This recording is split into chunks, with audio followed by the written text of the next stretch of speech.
오늘 우리에게 주시는 하나님의 말씀은 시편 20편 1절에서 9절까지입니다. 구약성경 816쪽 시편 20편 1절부터 9절까지 말씀입니다. 한 절씩 교독하시겠습니다. 환난 날에 여호와께서 내게 응답하시고 야곱의 하나님의 이름이 너를 높이 드시며 성소에서 너를 도와주시고 시온에서 너를 붙드시며 내 모든 소재를 기억하시며 내 번제를 받아주시기를 원하노라. 셀라. 내 마음의 소원대로 허락하시고 내 모든 계획을 이루어 주시기를 원하노라. 우리가 너의 승리로 말미암아 계가를 부르며 우리 하나님의 이름으로 우리의 깃발을 세우리니 여호와께서 내 모든 기도를 이루어 주시기를 원하노라. 여호와께서 자기에게 기름 부음 받은 자를 구원하시는 줄 이제 내가 아노니 그의 오른손에 구원하는 힘으로 그의 거룩한 하늘에서 그에게 응답하시리로다. 어떤 사람은 병거, 어떤 사람은 말을 의지하나 우리는 여호와 우리 하나님의 이름을 자랑하리로다. 그들은 비틀거리며 엎드러지고 우리는 일어나 바로 서도다. 여호와여, 왕을 구원하소서. 우리가 부를 때에 우리에게 응답하소서. 아멘. 살아가면서 힘들다고 느낄 때마다 누군가의 응원을 받고 있다라고 생각하면 힘이 납니다. 아시는 것처럼 응원이란 말은 힘을 낼 수 있도록 돕는 일입니다. 기록을 찾아보니 세계 최초의 조직화된 응원 구호는 1898년 12월 2일 미네소타 대학의 미식 축구 경기에서 힘내라, 힘내라, 그래 힘내라라는 간단한 문구였다고 합니다. 그것이 발전되어 치어리딩 등으로 진화했고, 특히 우리나라 같은 경우에는 야구, 축구 할 것 없이 다양한 응원 문화가 존재합니다. 그런데 스포츠 경기에야 순간순간의 심리 싸움이 승패를 결정하는 열쇠가 되기 때문에 목청 높여 응원하는 것이 선수에게 도움이 될 수 있겠습니다. 하지만 단순 경기가 아니라 우리 인생에서도 구호를 짜서 소리 높여 외치는 것, 그것만으로 힘을 전달하는 방법이 되겠습니까? 이겨도 그만, 저도 그만인 스포츠 경기가 아니라 나라의 명운이 달려있고 인생의 생사가 달린 문제 앞에서 소리 높여 외치는 따위의 응원을 할 사람은 없습니다. 승리하도록 확실하게 힘을 보태지 않으면 안 되기 때문입니다. 그렇다면 인생의 승패를 좌우하는 상황 앞에서 우리는 과연 어떻게 힘을 보탤 수 있겠습니까? 절체절명의 순간을 맞이한 누군가에게 확실한 힘을 전달하는 방법, 이것이다라고 할 수 있는 응원의 방법이 있으십니까? 오늘 본문인 시편 20편의 표제는 다윗의 시 인도자를 따라 부르는 노래입니다. 그런데 다윗의 시이긴 하지만 내용을 읽은 우리는 이 시가 다윗을 위한 시인 것을 쉽게 알 수 있습니다. 1절부터 5절까지 나타나는 대명사가 전부 2인칭 단수 너로 되어 있는데 너에 해당하는 당사자가 바로 다윗인 것입니다. 그런 점으로 예측해 본다면 오늘 본문은 누군가가 다윗을 중보하는 기도문인 것을 알 수 있습니다. 오늘 본문인 시편 20편은 이와 같이 왕이었던 다윗을 위하여 드리는 기도로서 내용상 크게 세 부분으로 나뉩니다. 모두 왕의 승리를 위하는 백성들의 응원이고 간구입니다. 먼저 1절부터 3절입니다. 환난 날에 여호와께서 내게 응답하시고 야곱의 하나님의 이름이 너를 높이 드시며 성소에서 너를 도와주시고 시온에서 너를 붙드시며 내 모든 소재를 기억하시며 내 번제를 받아주시기를 원하노라. 셀라. 1절에 당시 상황을 알게 하는 단서가 있습니다. 환난 날입니다. 큰 전쟁을 암시하는 말이고 큰 두려움에 빠진 순간입니다. 언젠지 정확한 시기는 알 수 없지만 이스라엘은 주변국으로부터 침략을 받았고 절체절명의 위기를 맞았습니다. 이때 이스라엘 백성들이 생각한 것은 야곱의 하나님의 이름입니다. 야곱은 굴곡진 인생을 살았던 사람입니다. 자기가 빠져서 무려 20년이나 외삼촌 라반의 집에서 종살이를 하다시피 해야 했고, 그곳에서 가족들과 겨우 도망쳐 나왔지만 갈 곳이 없었습니다. 자신이 속여먹은 형 에서가 있는 고향으로 돌아가고 싶지만 그의 보복이 두려워서 나아갈 수가 없습니다. 그렇다고 다시 외삼촌의 집으로 돌아갈 수도 없습니다. 사면초가에 놓인 야곱이 야복강 앞에서 10년에 빠집니다. 이때 하나님은 야곱과 씨름하여 주시는 경험을 통해서 구원하여 주실 것을 예고하셨고, 야곱은 그로부터 담대히 형 에서를 향해 나아갈 수 있었습니다. 이처럼 자기 백성이 도움을 구할 때 기꺼이 도움이 되어 주시는 분이 바로 우리 하나님이십니다. 심지어 질 수 없는 씨름에서 져주기까지 하면서 도움을 주고야 마시는 분이 하나님이십니다. 다윗을 향한 백성들의 간구는 도움이 될 수도 있고 안 될 수도 있는 가능성에 의존하는 기도가 아니었던 겁니다. 무조건 100% 완전히 확실하게 도우시는 야곱의 하나님께 맡기는 간구입니다. 이 기도가 다윗에게 어떻게 힘이 되지 않을 수 있겠습니까? 이어서 이스라엘 백성들은 성소와 시온이라는 거룩한 장소를 언급하였습니다. 이는 하나님이 세우신 언약을 기억해 달라는 의미입니다. 사무엘하 7장에 근거하면 하나님은 다윗의 왕위를 영원히 견고하게 하시겠다라고 하지 않았습니까? 하나님은 한 번 말씀하신 것을 바꾸시는 법이 없습니다. 민수기 23장 19절입니다. 하나님은 사람이 아니시니 거짓말을 하지 않으시고 인생이 아니시니 후회가 없으시도다. 어찌 그 말씀하신 바를 행하지 않으시며 하신 말씀을 실행하지 않으시랴. 하나님은 언약에 신실하신 분입니다. 이로써 백성들의 응원하는 기도는 이스라엘 전체가 지금 당면하고 있는 큰 환난 앞에서 그들의 시선을 어디에 두어야 하는지 알게 합니다. 다윗이 골리앗을 상대하였을 때에 그때 말한 것처럼 칼과 창과 단창 곧 손에 쥔 무기를 볼 것이 아닙니다. 바로 시온산과 성소 곧 약속에 신실하신 하나님을 바라보아야 합니다. 그것이 승리의 비결이기 때문입니다.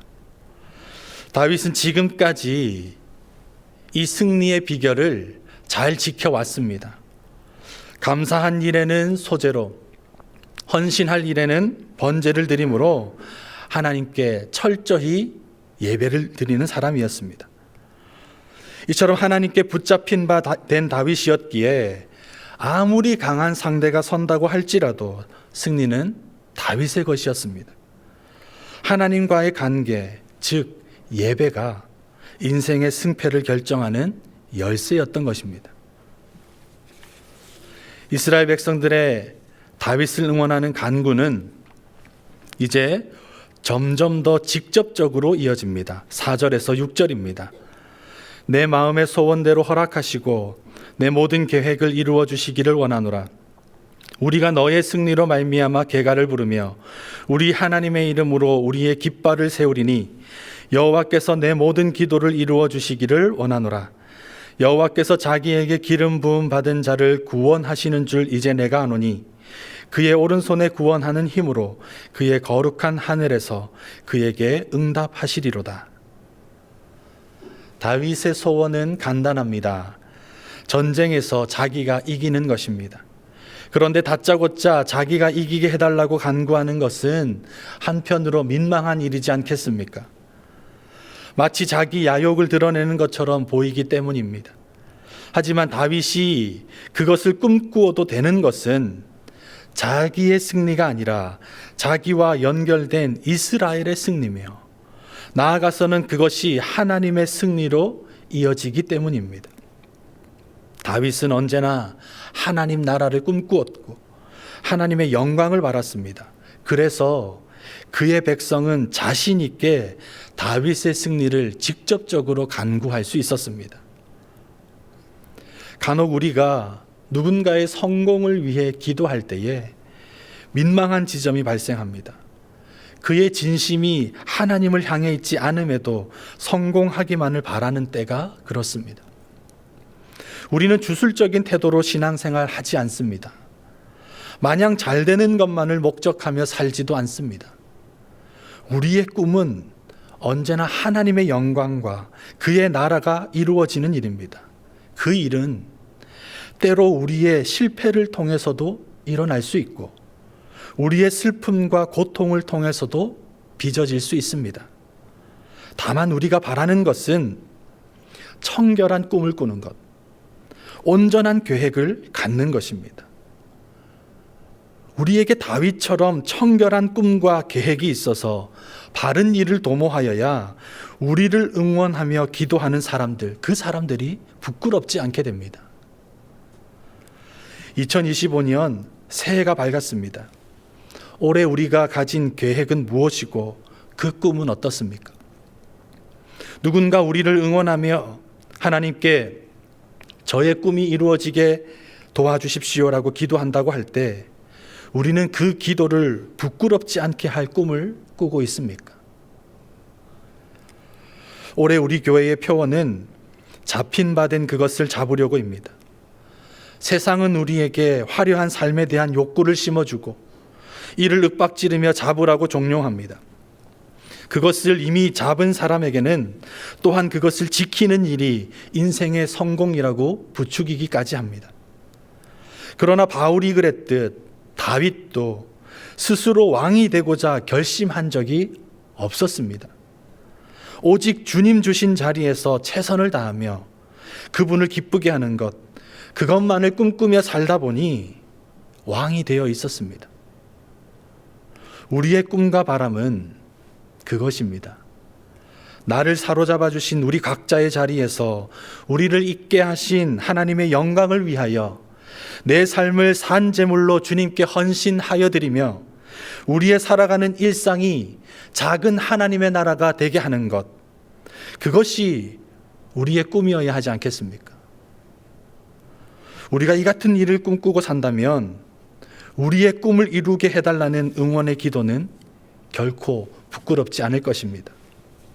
혹 새해를 맞이한 가운데 여전히 세상의 요구에 편승한 꿈을 꾸고 있다면 이 아침 기도의 시간에 바울처럼 또 다윗처럼 주님 앞에 조용히 비워내고 우리의 지향하는 표대를 바르게 하는 온전한 주님의 사람들 되시기를 바랍니다.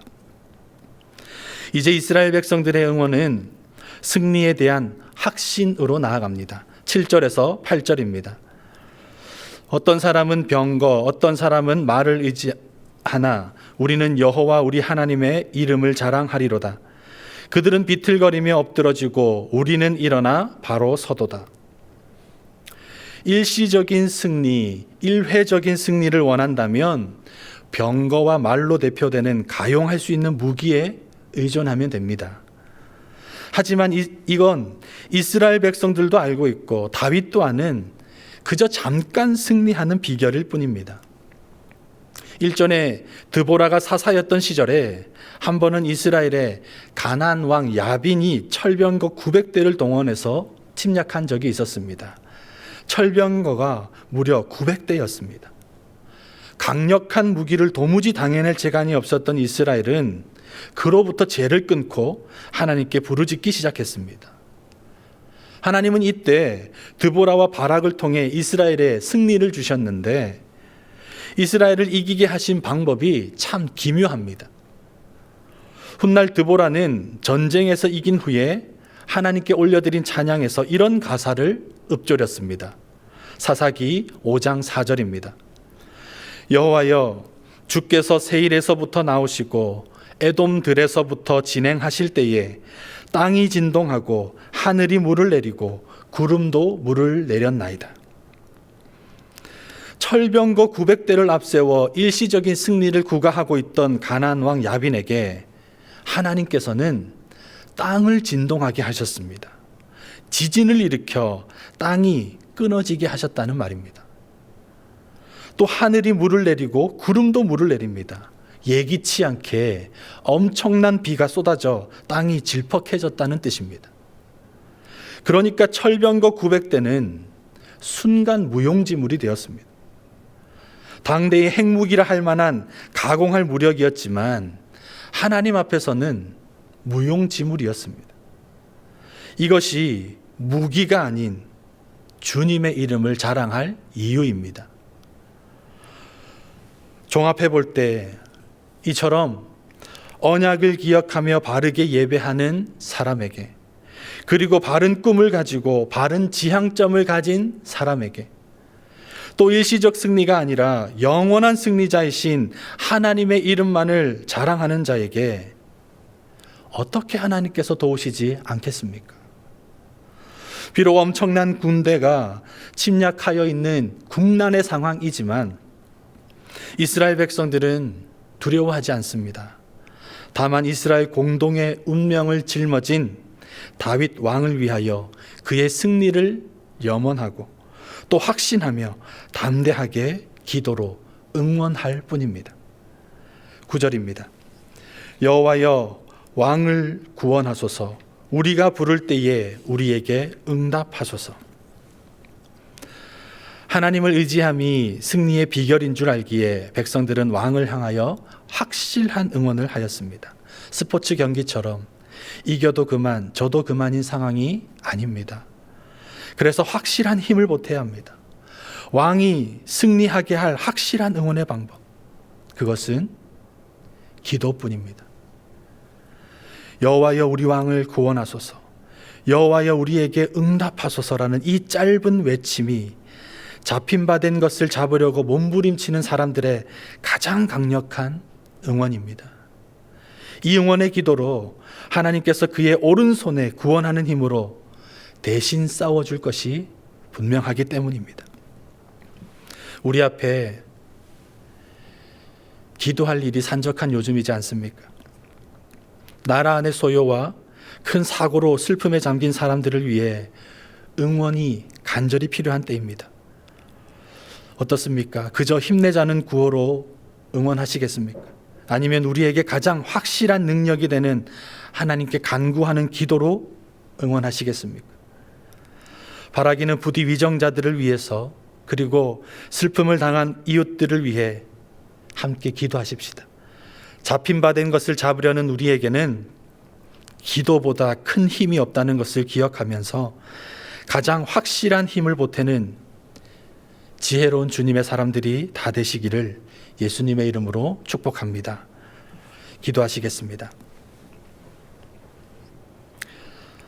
하나님 아버지, 우리에게 가장 강한 힘이 되어주심을 감사드립니다. 넘어져 끝난 줄 알았고 무력하여 패배한 줄 알았지만 우리에겐 도우시는 주님이 계십니다. 주님을 의지하는 마음으로 서로를 위해 기도로 힘을 보태는 사람들이 되기를 이 시간 간절히 원합니다. 왕을 위해 기도했던 이스라엘처럼 오늘날 우리들이 위정자들을 위해 기도하게 하시고 사고로 충격을 받아 아파하는 모든 이웃들을 위해 기도로 힘을 보태는 저희가 되게 하여 주시옵소서. 기도하게 하시는 주님이 우리의 기도한 일을 통하여 나라와 열방과 이웃들 가운데 친히 임재하여 주시고 전해보지 못한 큰 승리의 기쁨을 내려주실 줄 믿사오며 예수님의 이름으로 기도드립니다. 아멘.